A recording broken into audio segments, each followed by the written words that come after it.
राष्ट्रोन्नति के पथ पर नित्य प्रेरणा। एक दिन, एक पृष्ठ, एक विचार। श्री गुरुजी समग्र 12 खंडों का संक्षिप्त रूप भारतीय विचार साधना पुणे द्वारा प्रकाशित किया गया है।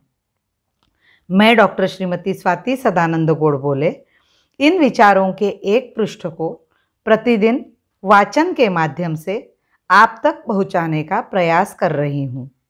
यह प्रकाशित विचार हमें प्रतिदिन प्रेरणा देते रहेंगे। आज दिनांक 17 जून का विचार, एकात्म भावना का जागरण। दुनिया में विविध प्रकार से भौतिक सुखवाद का प्रयोग किया गया। उसका अनुभव है कि उस प्रकार की रचना में नियंत्रण पूर्व की अपेक्षा बढ़ गया है। लोग एक विशिष्ट सत्ता के अधिक से अधिक गुलाम बनते जाते हैं, क्योंकि अन्न वस्त्र आदि के भौतिक विचार में सचमुच का स्नेह पैदा करने की ताकत नहीं है। अपना जीवन पंचभौतिक है और केवल संयोग से जीव का निर्माण हुआ, ऐसे दर्शन की परिणति चार्वाक पंथीय भस्मीभूतस्य देहस्य पुनरागमनम कुतः या ऋणम कृत्वा घृतम पिबेत विचारों में हुई तो कोई आश्चर्य नहीं। अपने सुख के लिए पड़ोसी का खून भी करने में केवल कानून या बदले के भय के सिवाय ऐसे दर्शन में क्या रुकावट है? भौतिक विचार से केवल स्वार्थ का ही विचार पैदा होता है और अनेक बार स्वार्थ के कारण परस्पर कलह, संघर्ष नियंत्रित होता है, परंतु यह जीवन का नकारात्मक पहलू है। समाज घटकों में परस्पर आकर्षण क्यों चाहिए? इसका संतोषजनक विचार इसमें नहीं है, परंतु अपनी भारतीय संस्कृति की शिक्षा का विचार करें तो दिखाई देगा कि संपूर्ण समाज एक रूप है। व्यक्ति एक ही चिरंतन तत्व का अंग है। सारा जीवन प्रवाह एक ही है।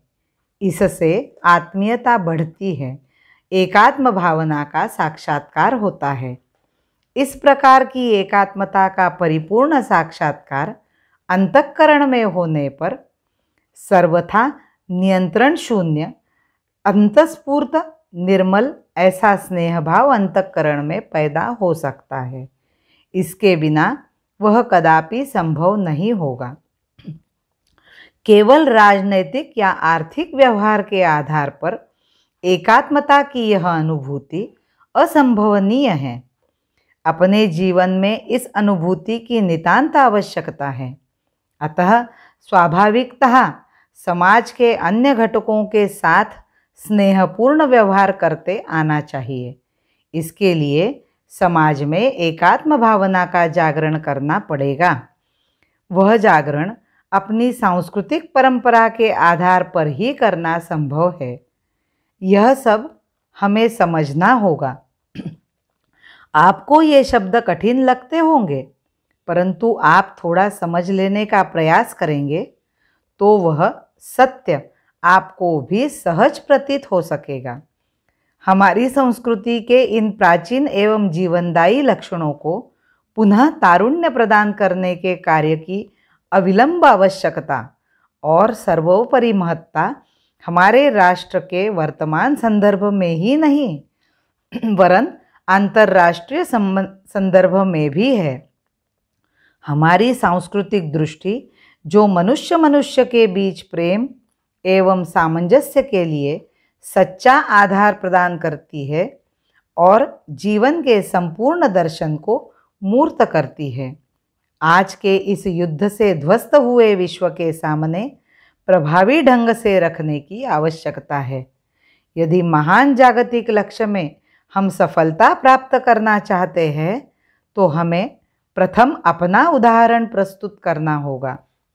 भौतिक तम में भटक रहे मानव को पुनः बचाए, भौतिक तम में भटक रहे मानव को पुनः बचाए और पकड़कर आत्मज्ञान के राजमार्ग पर लाए, और पकड़कर आत्मज्ञान के राजमार्ग पर लाए, और पकड़कर आत्मज्ञान के राजमार्ग पर लाए।